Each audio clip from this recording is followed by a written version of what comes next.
So we're in your government book, and we're in chapter 4. We're in the second session. The first session was about the preliminary of establishing a constitution, which didn't happen until 1789. So between 1781 to 1789, we didn't have a constitution. We had what was called the Articles of the Confederation that were set forth by the Second Continental Congress, the same Congress that declared war on Great Britain, the Revolutionary War. So we saw the need now for a new constitution because our Articles of the Confederation were very weak. For one thing, they were weak in that point where foreign powers could come and easily take advantage of us. We had no way of raising money or raising an army or anything because of the weakness of the Articles. And we had no president, no one in charge. We had basically had no executive branch. And so now to be a strong nation, we needed a strong constitution. And so that's what was looked at the Constitution when the Constitution was adopted, I should say. So the road to the Philadelphia Convention was uncertain and apprehensive before the Constitution was drafted. The states were looking together. What shall we do? How should we unite our country into the United States of America? So the preliminary meetings. What happened with the preliminary meetings? So a lot of the uncertainty and apprehension came from matters of money, matters of economics. And so, of course, our country could not raise money in that, say, as our central government. The states would not agree on disputes between money. The first was in 1785. And Virginia and Maryland, which are neighboring states there, got together and they had a dispute over the Potomac River navigation and the Chesapeake Bay. So the states were saying which part of this is Maryland and which part of this is in Virginia, and economically this was important to them. And so they decided to get together in a meeting. Well, George Washington was in the midst of this and basically said, okay, you can come to my house. And so George Washington invited them to Mount Vernon for their Mount Vernon conference. And so the Virginia delegates and the Maryland delegates got together and they went to Mount Vernon, and George Washington presided over them. And it was so successful. They had a good time at Mount Vernon, and they got along with their dispute over the navigation of the Potomac River. Went really good. And so then they thought, well, we need to get all of the states together, and we need to, come together on any dispute, and we need to get together to unite our states and revise the Articles of the Confederation. So they decided, since that went so well, that they were going to get together in Maryland and Annapolis in Maryland in 1786, and that they would come together, invite all the states to get together like they did at Mount Vernon. Well, one thing, they weren't at Mount Vernon, they were in Maryland, weren't they? In Annapolis here, this Annapolis Convention in 1786. It proved to be very disappointing. Only 5 states came, and there was no real business that was being accomplished there. Well, that's kind of disappointing. No real business came, only 5 states out of 13. But something happened at Annapolis. There were couple guys there that were basically, would be in the midst of a new constitution, thinking of how to unite their states. And 2 of these guys, one of them by the name of Alexander Hamilton, and he was from New York. Another by the name of James Madison. They were both young at this time, from Virginia. And they thought, we need to get together in Philadelphia, and we need to plan this and see and invite all the states together and do this over. And let's get together. So we need a strong central government. The discussion would be not on nothing. it beyond the national government. Well, in the midst of what happened at this time was Shays' Rebellion. Remember, the farmers got together and they were losing their farms because their money wasn't worth anything, and they were fighting each other and fighting the central government. In the midst of the articles, and it was turning into a huge rebellion. They were thinking, well, if we don't do something, we're going to have a rebellion. A rebellion is going to take over, and some dictator is going to take over. So the states, the Congress called for this convention for the sole purpose of revising the Articles of the Confederation, taking the articles and adding to them so that we have a stronger government, right? So every state then decided to come because they were worried about a rebellion. What if we have a Shays' Rebellion? What if this happens to us? It's already happening. We might have a rebellion and some dictator will take over. So all of the states came, except for Rhode Island. Rhode Island was looking on, but all the other states came, and they called this the Constitutional Convention. And of course we have Alexander Hamilton and James Madison very instrumental in getting them together. So the Constitutional Convention was in 1787. Okay, let's think. This is so important. So listen, because this is what we have now as our Constitution was formed by this convention in 1787. So, we will remember this as the Constitutional Convention. There were 55 delegates there. These men were the best and ablest men in our country and probably in the world. Most were very distinguished, and they had been involved in the assembly, the most distinguished assembly the world has ever known. Richard Henry Lee said about this delegation of men, said, America probably will never see an assembly of men of a like number more respectable in the world. Basically, he was saying, this is basically the greatest assembly of respectable men. I would say 90% or maybe even more were familiar with the Bible. That 90% or more were born again Christians. They had made it, and because of the revivals that are happening, they had heart towards God. Now, some secular would say not, but when you look at your life, you'll find God's dealing with these men at this time was pretty spectacular. So, some of these men listed here. First of all, we have George Washington and Benjamin Franklin. Those are the two most famous. George Washington, he only spoke once, but because he stood in dignity, he was at the head, was a man in whose wisdom, integrity, and patriotism the whole people placed unbounded confidence in George Washington. He was the general who won our war. They looked up to George Washington. And so George Washington, was so important that George Washington be here at the convention, and he was. It is to George Washington the United States is indebted for our federal government.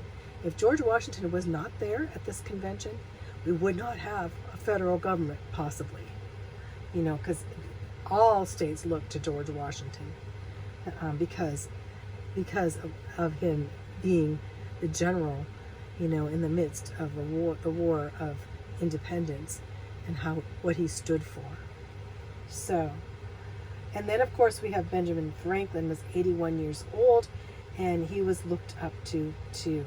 We're going to do another video that has to do with some of these men, especially Benjamin Franklin and James Madison, that were involved in the Constitution.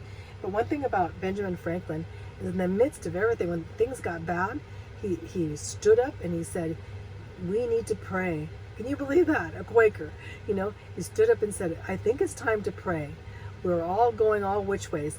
Let's have some order. In order to get order, let's get on our knees. So Benjamin Franklin was known for his call for the convention members, those 55 guys, to pray. I love that. So let's go on to the next here, if I can. Next. Here's a picture.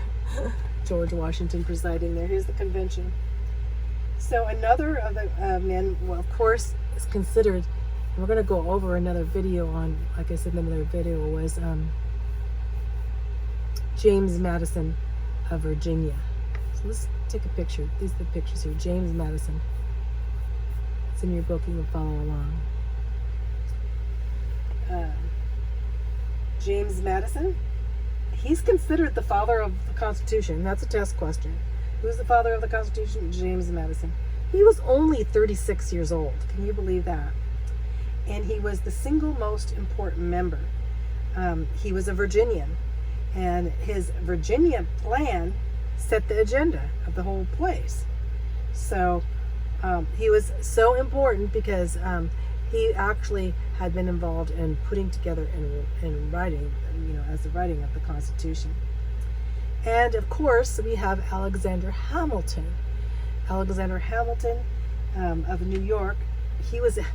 Alexander Hamilton, I'll tell you something about it. He was like one of George Washington's adopted sons. So what George Washington believed was actually what Alexander Hamilton proved to stand for. So I just wanted to say that. But Alexander Hamilton of New York was eager for a stronger central government, and so was George Washington. So Gouverneur Morris. Who's Gouverneur Morris? You've probably never heard of Gouverneur Morris. But Gouverneur Morris has put all the convention's resolution into a final form and wrote the final draft of the document. Gouverneur Morris was like the secretary of putting everything that happened in writing. All of the men were of high regard here, as you see. Majority had been trained in law. 1/2 of them were college graduates, and 7 of them were state governors. Had been state governors, or I should say, governors of their colonies. And 1/2 of them served in Congress. So they've been in Congress. A lot of them were merchants. A lot of them were farmers. A lot of them were doctors. A lot of them were educators. But in the midst of it, they came together on agreement. That's what was most important. The delegates were surprisingly pretty young. The average age was only 42 years, and Jonathan Dayton was only 26 years old as a delegate. So most of them pretty young. There was they all considered it as very important, very unique opportunity, an awesome task that they had to do this. They all looked together. In fact, Alexander Hamilton, we just decide forever the fate of a Republican government here. Alexander Hamilton stood, this is so important because we're going to decide forever our fate and what our Republican government is going to be about, indeed. There were some guys that were absent here. You see the picture here? You're not going to see Thomas Jefferson. Well, where was Thomas Jefferson? We know that he was the basic person, later to be president, but was a basic person in the Declaration of Independence, right? He actually wrote it and put it together. He wasn't there. Where was he? He was in France. He was dealing in France as a foreign minister of the United States in France. John Adams, of course. John Adams, he put his writings and he wrote about into the Constitution. We know that. But he wasn't there. John Adams was in England. He was a foreign minister for the United States in England at that time. We're not going to see John Hancock, remember a signer? Or we're not going to see Samuel Adams or Patrick Henry. These are great patriots in the Revolutionary War. All 3 of those guys, Samuel Adams, John Hancock, and Patrick Henry, were not there. In fact, Samuel Adams was not chosen as a delegate, and neither was John Hancock. But Patrick Henry, could have been a delegate, but he chose not to attend because he was worried about such a strong government taking over. But later on he said, states have trusted revising the Confederation to the greatest, the best, and the most enlightened of our citizens. Even though Patrick Henry did not come to the meeting, he said he agreed that most of the people, the men that had come, were the best and the most enlightened of all the citizens. So Thomas Jefferson wasn't there, John Adams wasn't there, Samuel Adams wasn't there, Patrick Henry wasn't there. But in the midst of this, they later on would all conclude to the findings of the Constitution and helping ratify the Constitution in some way. I should say Samuel Adams and Patrick Henry, patriots, they looked at the Constitution needing a Bill of Rights. So they were very influential as bringing in a Bill of Rights. That means adding amendments to the Constitution so that it would be ratified by the states, especially for the state of Virginia. And that's where Patrick Henry was from. Samuel Adams actually, I think, was in New York. So both New York and Virginia had problems with the Constitution. So as we go down here, let's see. Let's go on to the next. I'm going to go over James, and this whole thing on James Madison is so important. I'm going to go over his life in the next video. So, along with Benjamin Franklin's too. There's another on Benjamin Franklin. So they're just kind of added to. So the convention. The convention begins. So let's talk about this convention. Where was this convention? You're not going to say Washington, D.C., because Washington, D.C. was not even there. So on May 14th, 1787, was scheduled for this convention to begin in Philadelphia. So it's in Philadelphia. They didn't have enough people coming in. At that time, it was hard for them to be scheduled because a lot of them had to travel there. It took a while to travel there, so they didn't have a quorum. That means the basic number to have a convention until May 25th of 1787. And that at all one time, some came and some went, but they went during this time period to be represented. So they gathered where? In Independence Hall in Pennsylvania, in Philadelphia. You can go there now. That's where the Declaration of Independence was signed, right? Really important in this is immediately they chose who to preside over this convention. We found before, George Washington. He was the president of the convention. If George Washington wasn't there, no one else would not have survived. We wouldn't have a constitution. So George Washington presided, and he decided to keep most of the proceedings in secret from the public at that time, so the public wouldn't come in and disrupt things until they got everything together. So the Great Decision. What is the Great Decision? Sorry. The Great Decision. The convention had the authority to, they were going to, remember, put amendments, add a whole bunch of amendments to the Articles of the Confederation. Remember, that's our government, the Articles of the Confederation. But they all realized they need more revision. They would have to have so many articles, it'd be more amendments, it would be horrific. And this would not be sufficient. So the Great Decision that they were going to put aside, the Articles of Confederation would be no more, and they were going to draft a new constitution to the United States. So the first Great Decision is that we're going to get rid of the Articles of the Confederation. So we're not going to just be a friendship between states.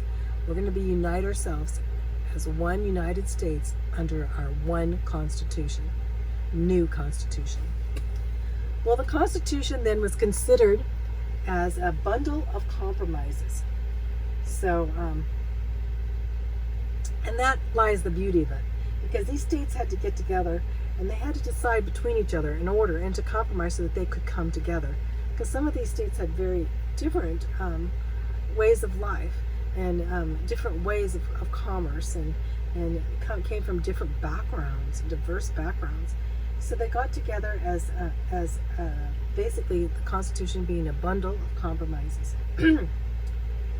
First of all, what compromise? Let's go over the compromises here. So let's go to the top. The Connecticut Compromise. This is the most important compromise of the whole deal. Connecticut. The Connecticut Compromise, that would be the federal system, that's our national system, would, with the areas of authority divided between the states and national, and the Republican system would be essentially officials chosen to representative. The key issues would be how the states could be represented. So before the Connecticut Compromise, they had to first find out, we need a federal system, that's our central government, and we need a republic system, we need representatives. So how are we going to represent our states? Before, they only had one vote from each state, right? Under the Articles, we have one vote from each state, and then some of the states were big, had lots of population, and some less. So the first thing was, how are we going to represent our states? So basically, we have Virginia. Virginia, of course, most of the politicians then, a lot of the hikes, including Thomas Jefferson, including on to, James Madison, the writer of the Constitution, they were all from Virginia. So the Virginia plan was, okay, we can use the Virginia plan. Well, what was the Virginia plan? The Virginia plan was set forth by Edmund Randolph. He was only 33 years old, and he basically took James Madison's plan, James Madison plan being the father of the Constitution, and he said, we'll have bicameral, we'll have two houses of legislature. That means we'll have two houses of Congress, and will be based on our state population. So the more popular states, that have the more people in them, will have more representatives. But the Virginia plan was not acceptable to the smaller states, because they thought, oh, well, yeah, so now we're going to be controlled by, like, New York. We're going to be controlled by Virginia, aren't we? So they didn't like that idea. And so the New Jersey plan called for just one house legislative in Congress, and basically said, it was put forth by William Patterson, and he was, of course, from New Jersey being a less populated state, a smaller state. And he said, no, we'll have one house and all states will have an equal vote. We're not going to go by population. Okay, that's going to be a problem, isn't it? New Jersey plan and the Virginia plan are going to clash with each other. One wants to be by population and one wants to be just by states, the way the Articles were. And so a compromise needs to be put together, and we call this compromise up here the Connecticut Compromise. So after much debate, the convention accepted a compromise in mid-July, and it's called the Great Compromise, or the Connecticut Compromise, because the role of Connecticut, Roger Sherman came from Connecticut, and he was actually, Roger Sherman, I think was he was a pastor, but anyway, he came together of Connecticut and says, we need a compromise here. So he put together a plan, and they all loved it. It was called the Connecticut Compromise, or Roger Sherman's Compromise, or the Great Compromise. And what it said, what was the compromise? That they would have two houses, bicameral house, that means two houses. They would have an upper house, which would be the Senate, and each person in the Senate, or each representative in the Senate, would give them 2 seats. So each state would have 2 representatives. All the states equal would have 2. Even today, our Senate has 2 senators from each state. The lower house, though, would be the House of Representatives, and they would be based on population. And so they would be elected by the voters, and these representatives would represent big populations. So there'd be a lot of representatives from the big popular states like New York and Virginia at that time. And so they looked at this, they said, wow, this is great. And so the Connecticut Compromise, or Roger Sherman's Great Compromise, put forth this plan of having 2 houses, one based on two senators from each state, and one based on population, with many representatives from larger populated areas. That was our number 1 compromise. Actually, the most important compromise at that point.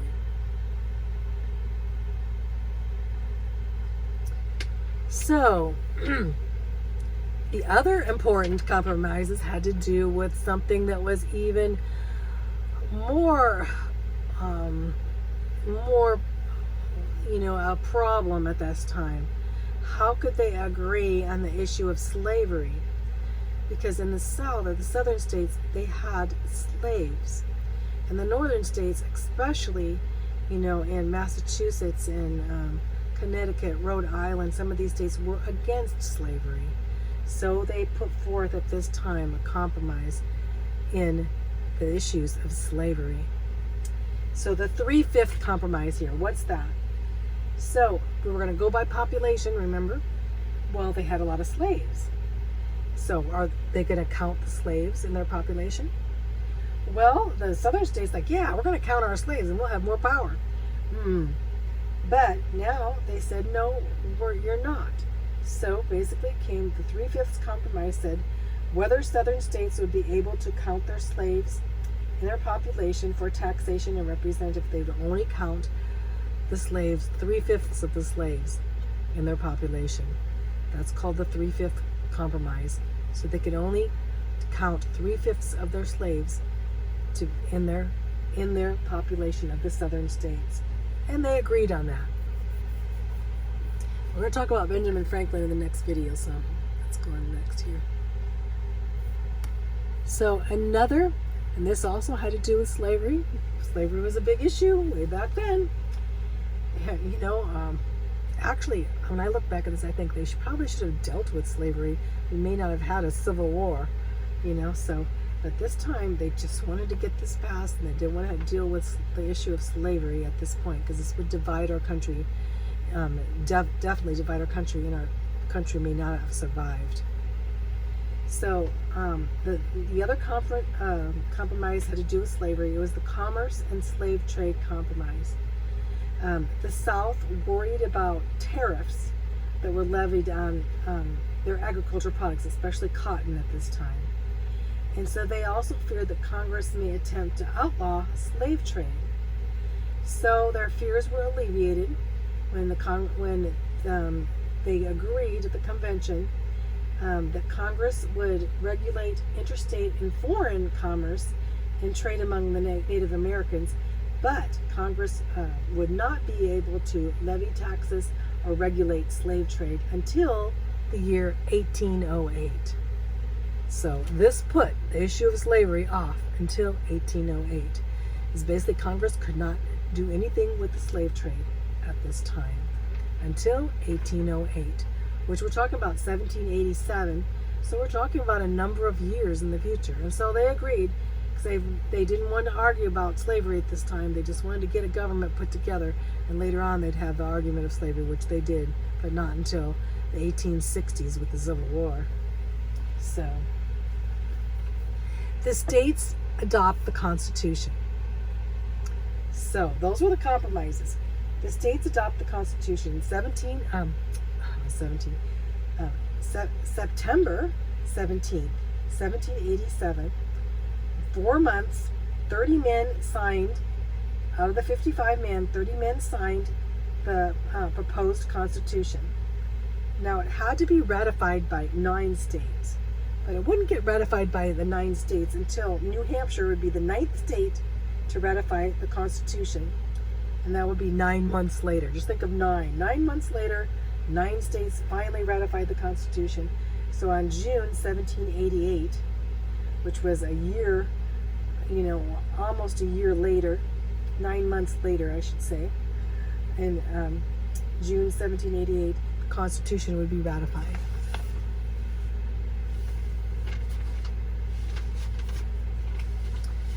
So let's talk about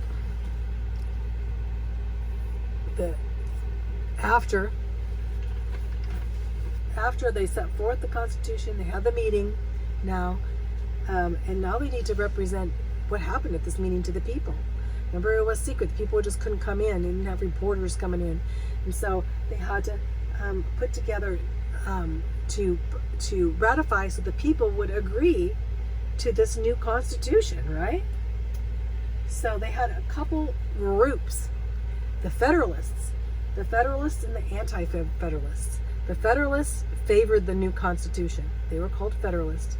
The Anti-Federalists were labeled that way because they didn't. They didn't favor the Constitution. They basically, Anti-Federalists were needing some rights, the Bill of Rights, to be added to it. So the Federalists were agreeing with the Constitution the way it was. The Anti-Federalists wanted a stronger union of states, but they saw the advantages of a more central government had under the Articles. So he said, basically, we're going to have problems with our central government. We need to have, and they actually were instrumental in bringing forth our Bill of Rights. So both of these are important. The Federalists, because if we didn't have a Constitution, we'd be dissolved a long time ago. So we needed to, but we also needed a Bill of Rights. We need some amendments to our Constitution.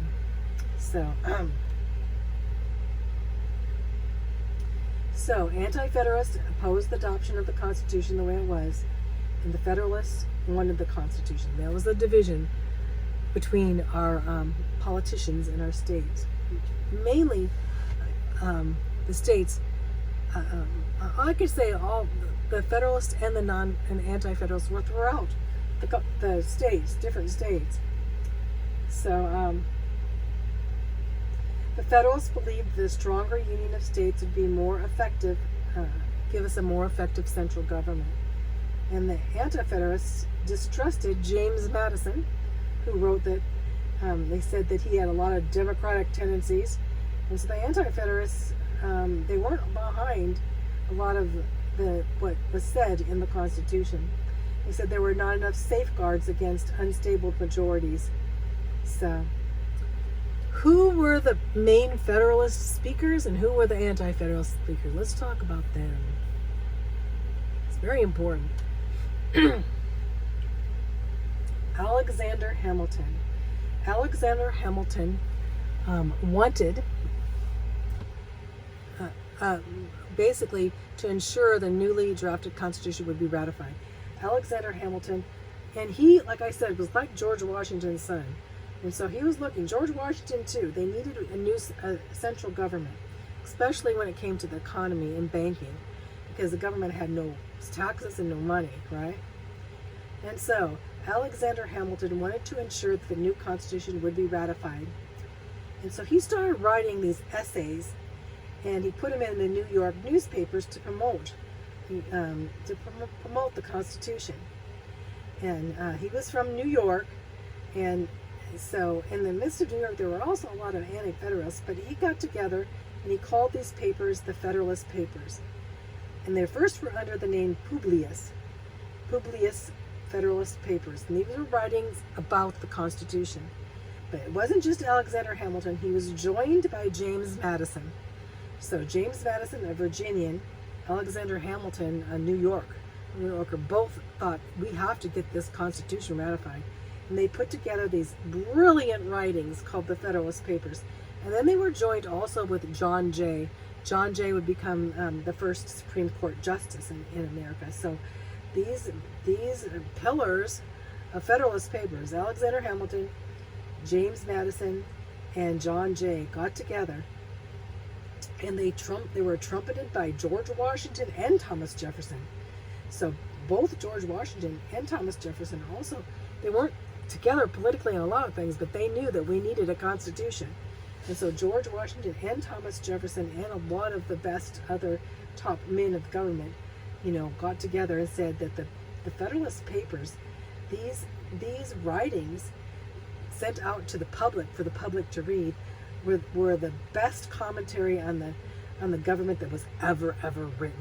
You can read them today. When you're reading them, they're very patriotic. When you think of Alexander Hamilton, James Madison, and John Jay, I can tell you, Alexander Hamilton wrote most of them. So the Anti-Federalists were also publishing a lot of things. So what were they publishing?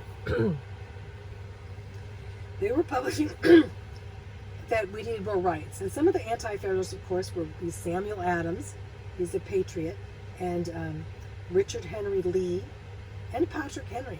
They're all patriots, and they all knew that we need to have central government, but they were worried that the government would be too strong.